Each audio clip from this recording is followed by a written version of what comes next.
Guys, Jeff here, Blackie's Man Cave. Just thought I'd do a little video about the Inspire 2 compared to the Inspire 1.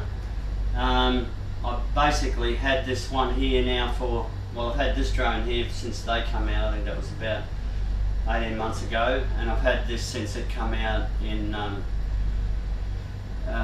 think I got it in December.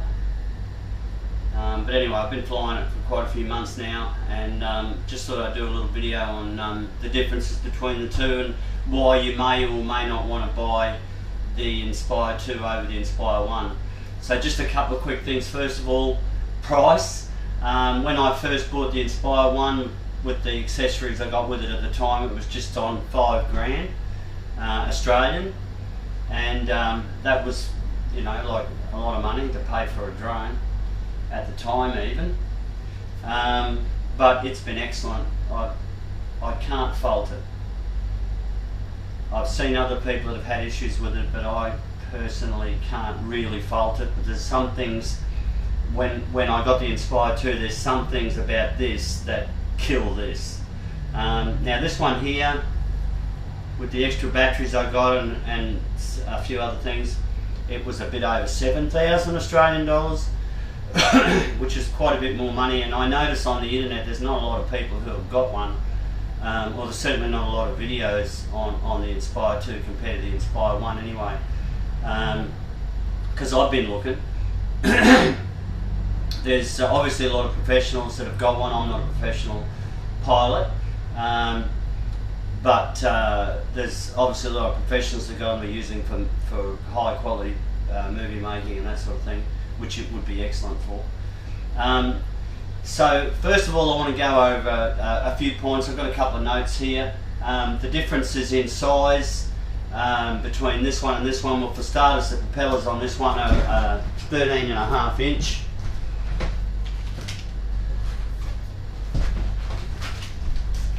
They're the props for the Inspire 1, and these are the props for the Inspire 2. So you can see quite a bit of difference in the propellers. Now,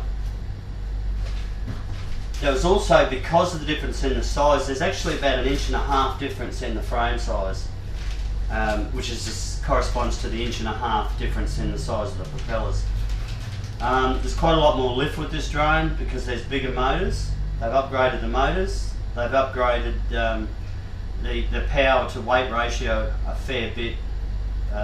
So it's certainly a lot more powerful, a drone. To give you an idea how more powerful it is, this one will climb out at 6 meters a second, and this one climbs out at tops out at 5 meters a second climbing. You can come down in height by 4 meters a second with this one. This one you can drop down at 9 meters a second if you want to. Now that might sound crazy, but if you're 500 meters up in the air, you want to come down at 9 meters a second, it gets you down pretty quickly. If you've got to come down to 4 meters a second, you really are draining battery time when you can be just coming down a whole lot quicker. Okay, so the weight too, this one weighs with the camera is about 3.5 kilos. This one's just under 3 kilos with the camera. I only got the X4S camera, which is the bottom of the range camera on this, and they're not interchangeable. The lenses are definitely not interchangeable. I've got two cameras for this. This one's the this is the Z3, I think it is, which is the zoom camera. But I've also got the X3 camera for this as well. This is the X4S. You can also get an X5S as well for that. And I know they're coming out with more cameras for this drone. Most likely, well, there is already a zoom out that will fit on this. I don't know. They must use an adapter. It's that really good quality zoom that they've got out. That also fits on the 700 or whatever it is, the other drone. Now speed, as far as speed goes, this one will go just under 80 kilometers an hour, and this one will go just under, where are we, 97 kilometers an hour it says tops out, but I've had it well over 100 kilometers an hour. It will do it. I don't know why they put the specs on that.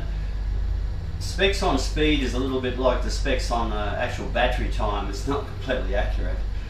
And it probably depends on other factors too, you know, temperature and stuff like that. Now, some of the main differences one of the reasons why you'd spend the extra money to buy this drone over this drone is there's two batteries. Okay, so two batteries means if one battery fails, then you can still get home on the other battery. Now you might say, well, when do batteries fail? Now I've never had a battery fail as such, but with this drone here, I've actually taken it up at least 6 times and the battery's gone critical within 30 seconds or a minute of me flying. Now what I found that causes that, just so you guys know, is it's usually caused by the fact that when you charge these batteries, if you store them for say a week, they start to go through the process of draining, which they're supposed to. They're supposed to get down to about half of their battery, so that it conserves the life of the battery. If you keep these batteries fully charged for any great length of time, you'll actually destroy the battery, and you'll make its life less, also its duration time less. So instead of getting, say you got 15 minutes before, you'll only get 10, then you'll only get 8, then you'll only get 6. It's some sort of memory it builds up if you don't actually look after the battery and drain it. What I found is, the day before I fly this drone, I drain the battery right out, and then I recharge it the day before, and then I fly on the day. Now, when I've had the battery fail before, it's when I've bought it out of the box and I've had the battery in the box for say a week. It shows a full charge when you first start it up. As soon as you get in the air and flying, I've been lucky, I haven't been over water when it's happened, but as soon as you get it up, you're up a minute or so, and all of a sudden it straight away says critical battery error, landing immediately, and it does land immediately. It comes straight down and lands. Now, in the case of this happening with this one, it's less likely to happen because it's got two batteries. One's likely to get you home if the other one fails. Now that might not sound like a lot, but by gee, it's peace of mind, because you know that's a lot of weight to have up in the air. 3.5 kilos, you wouldn't want to hit anyone in the head with that, or anything for that matter. So it does give you a heck of a lot of peace of mind. The other thing is redundancy on this drone is even more than the batteries. It's got dual IMUs. It's got dual barometers, it's got dual compasses. So that's just full redundancy. There's apparently some sort of a dual drivetrain too. I don't know how that works, but there's apparently 2 ways of getting power to the motors, so I don't know. But anyway, you feel a whole lot more safer flying this than you do flying this, mainly because of those dual barometers and compasses and IMUs and batteries. Maneuverability too. I mean, you know, when I first bought this Inspire 1, I couldn't believe it. I was just blown away. I've never ever flown a machine like this in my life. It flies like a racing car. If you've flown the Mavic, or if you've flown the Inspire, the Phantom 4, I've flown all the Phantoms. I've got a Mavic and a Phantom 4. They're not the same. They're not even close. If you fly a Phantom 4 and then pick this up and fly this, you're going to be absolutely blown away. But to go from this to this is another step entirely. Like, you've got no fucking idea. This is a pure animal. When you fly this, when you get this up in the air, I hope I've got some footage on here. I'm going to show you some of the footage of just beside both of these drones and how they take off. This thing goes near vertical. When you start to take off, it is just amazing the power it's got. And when it pulls up, when it brakes, if you're flying flat out, so you're doing 90 kilometres an hour, and you just let your hands off the sticks, it'll stand almost on its end to stop. It's unbelievable. So maneuverability, oh mate, it's 9.9 out of 10, and this is about an 8. So that's giving you some idea. I know there's a fair bit of price difference, but there's a heck of a lot of power difference too. This is supposed to be 2 horsepower. 2 horsepower, this drone. Now, the other thing about the 2 drones is the flight time. Now, when I first got this drone, you know, in the early days, we were lucky to get 6 or 8 minutes out of it. The early drones, you were lucky to get 6 minutes out of it. And then the Phantoms came, well, the Phantom 1, you know, you'd get six minutes out of that if you were lucky, 6 or 8 minutes. And then the Phantom 2 came along, we were getting about 15, I think. And then now the other Phantoms are up around the 30 minute mark. However, they don't really get that. They get about 25, 26, 27 minutes, what I found. Because you've got to remember, you can't really drain your batteries any lower than 20%. You've got to remember 80-20 rule with drones. Always leave 20% battery life left in your drone when you land. Anything less than that should only be done once in a while to actually drain the battery. I think it's about every 15 or 20 recharges. You should actually drain the battery right out, leave the light on, let it drain right out until the motors, till the lights all stop and it's completely drained. That actually resets the batteries, and then they can start their process all over again. But as a general rule, I never let my batteries go lower than 20% unless I'm stuck and I have to, you know, spend a bit more time getting home. And that being the case, I find I get 20 minutes out of this drone, which is just mind-boggling. They say 27, but I'm getting 20, or a bit better maybe, but that's beautiful. 20 minutes is a long time in the air. It might not sound like much, but it's a long time. This one here, I've got 3 batteries for this. One is the big battery, TB48 I think it is, and I've got 2 TB47s. The TB48's a bit more powerful, still getting only about 12 minutes out of that battery, and 10 if I'm lucky out of the other 2 because they're getting a bit long in the tooth. So you're talking double flight time. They reckon you can run these on 1 battery, and I've seen it actually done on the internet, but I wouldn't do it because they're supposed to be paired, and I was going to do it for a test flight and show people, but I paired the batteries. I've got 2 sets. I keep this one always on this side, this one always on this side. You can actually pop the batteries out separate of each other if you want, so you can use a pen to press the middle button down and you can hot swap. So if you're flying and you want to save all your settings that you got, you don't want to stop the actual drone and have to get satellite lock again, you pull 1 battery out and replace it and that sort of thing. I don't do that again because I pair the batteries and I keep them on the same sides every time, the same 2 batteries at a time. That's what they recommend anyway. Now the other beauty of this drone is I've actually got, with the flight controllers, this is obviously for the Inspire 2. Now I've got no modifications on that, but I find you don't really need it. It tends to get away enough without having to modify it. However, I might later, but this one here, I've got dual amplifiers and long range transmitters hooked up to this, which I modified. I've had this out 6Ks. It's great, but it only works on 2.4 gigahertz, and that's fine. But this one here will do 2.4 and 5.8 gigahertz. Now, there's a few reasons that's really good.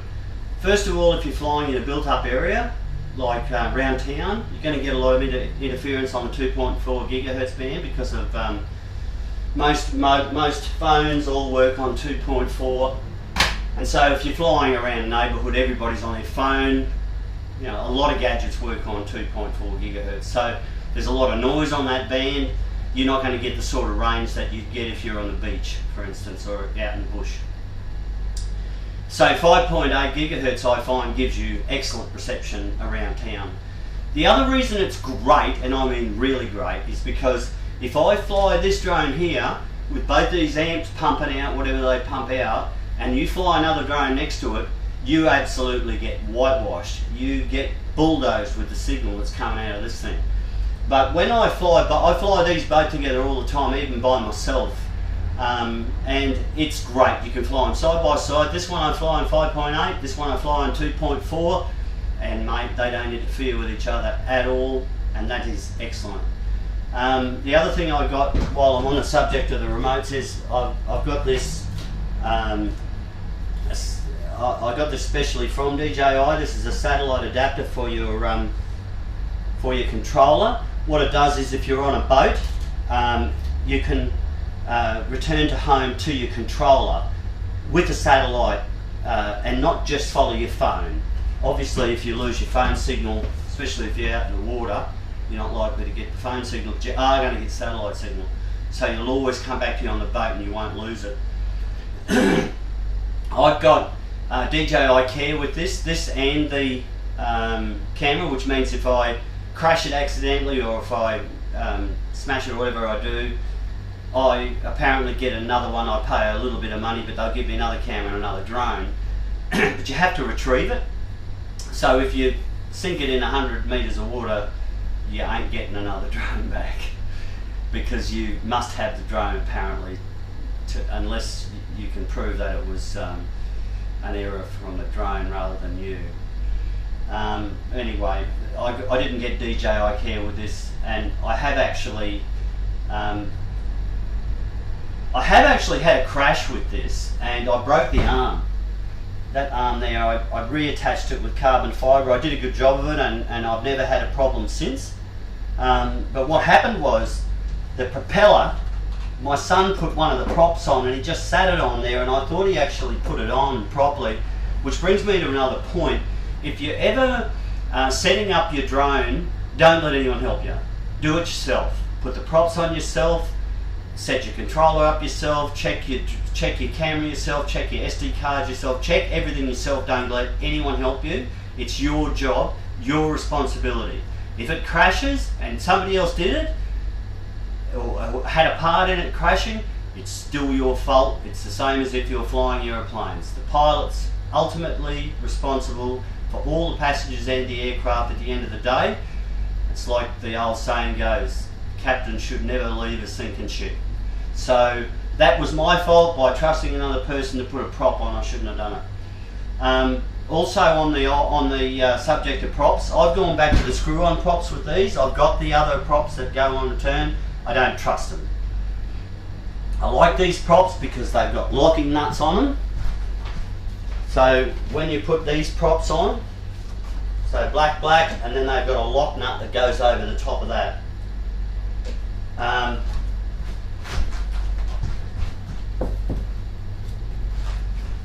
With these ones here, again, I had trouble. I got two new sets of props sent to me from DJI, because you would have heard, if you've known about the Inspire 2, that the wobble on the red marked motors. If you put the prop on and lock it on, it wobbles. Now, it actually rattles. That's not rattling now because these are the new props. They've got foam in the centre, but it doesn't really do anything. It doesn't stop that rattle. It just still rattles there. But anyway, I still fly it because I was flying it before with the old props on, and they were a lot worse. I've actually got a little bit of tape on there, it takes up a bit of slack. But on the new white props they gave me, you're going to jam them on tight. Like, they were right to start with. My white props never had a problem. It was only the red ones. So anyway, I still fly them. I worry about the motor, but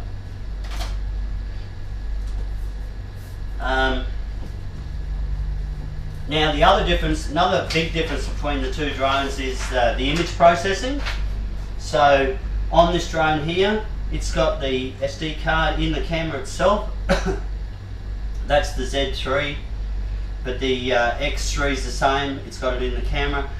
This drone here, all the image processing is done within the drone, and so you can jump up a notch and you can go to 5.2K and you can use ProRes and Apple, whatever it is, all the fancy sign, and you can use the SSD card on the back to give you up to 512 gigabytes of data or whatever, but I don't need that. I just use the SD card that's on the side here, but it is good because the new cameras that are coming up, by the way, this camera's metal. It's magnesium like the body. That's all metal. This is all plastic. So it's amazing how they've been able to make this so strong and yet so light. Also, I find this drone here, you're seriously up in the air so quick. I mean, same with this, but this will satellite lock in. God, the time it takes you to put it down, it's amazing. It'll satellite lock within 10 seconds. And my Inspire 2, I've got 2 Inspire 2s, mate, they'll sit there for 5 minutes sometimes without getting satellite lock. So it's incredible how much things have changed. Now the app, these operate on different apps. This is the DJI Go app you use on this, and this is the DJI Go 4 app.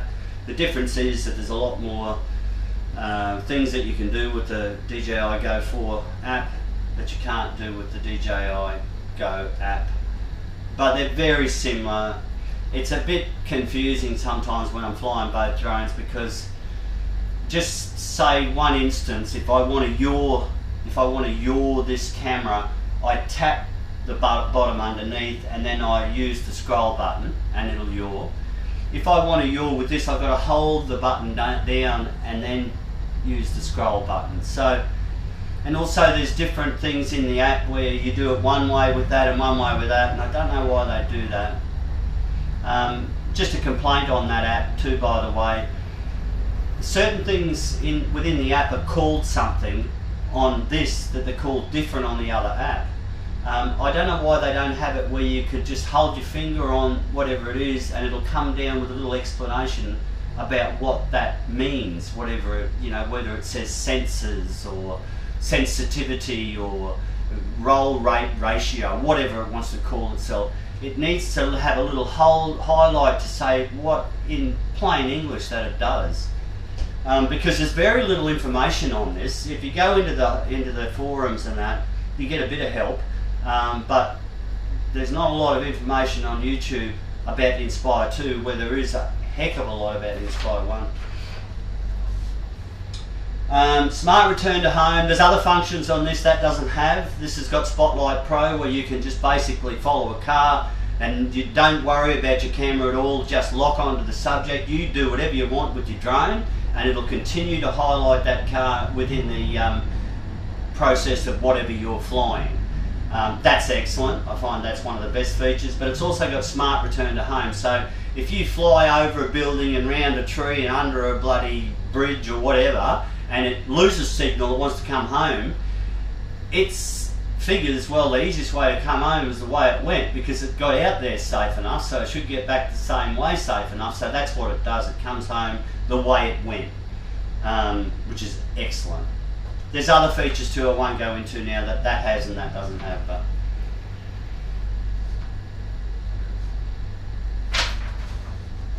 let's see. This has got the quick spin, so if you yaw that camera around to the point where, because these cameras are not 360-degree cameras, they actually go to a point where they stop turning.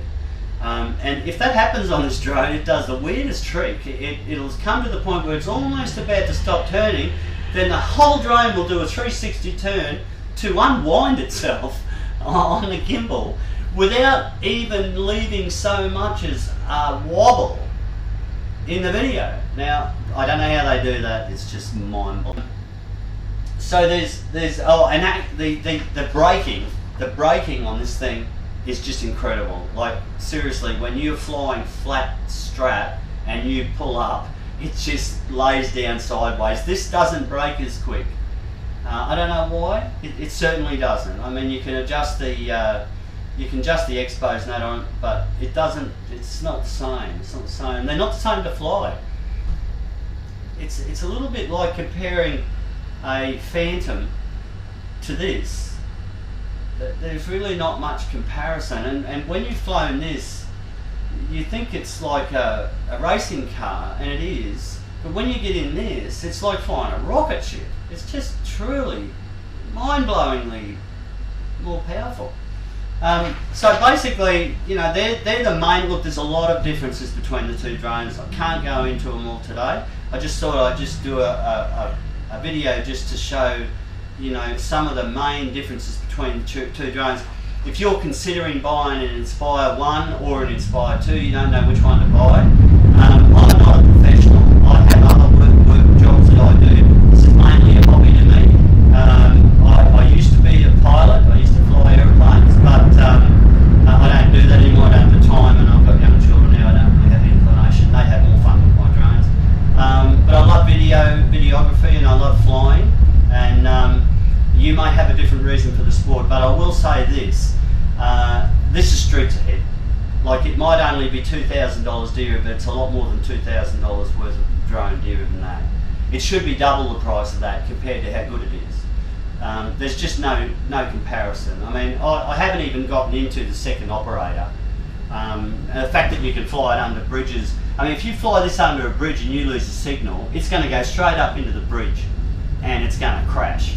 If you fly this under a bridge and you lose the signal, it's got upwards facing obstacle avoidance. It's also got forward facing and rear facing. It doesn't have side or back, but you basically don't need that. That's another thing too. When you're flying this thing at 80 kilometers an hour, it does see stuff, and it's amazing how the sense and avoid does work at speed.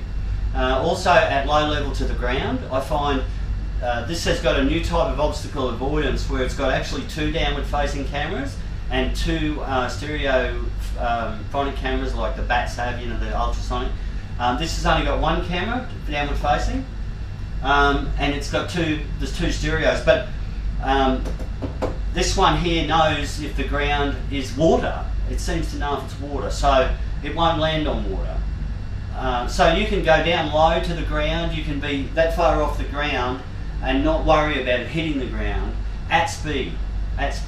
So, and over water. So I find that's one of the best things too. Now, in conclusion, I just want to bring out the 2 main points. Oh, by the way, the batteries on this are self-heating. And that's important because in cold weather, batteries will fail like that. So if your batteries are cold and you go flying, you're likely to get up in the air, like I said before, for 1 minute, and then all of a sudden it'll go critical battery error and it'll land. That's because the batteries are cold. These actually self-heat. I think it's 7 watt or something. 70 watt self-heaters in the batteries. But okay, the 2 reasons that I would buy this drone over this drone, the 2 main reasons. The first is peace of mind.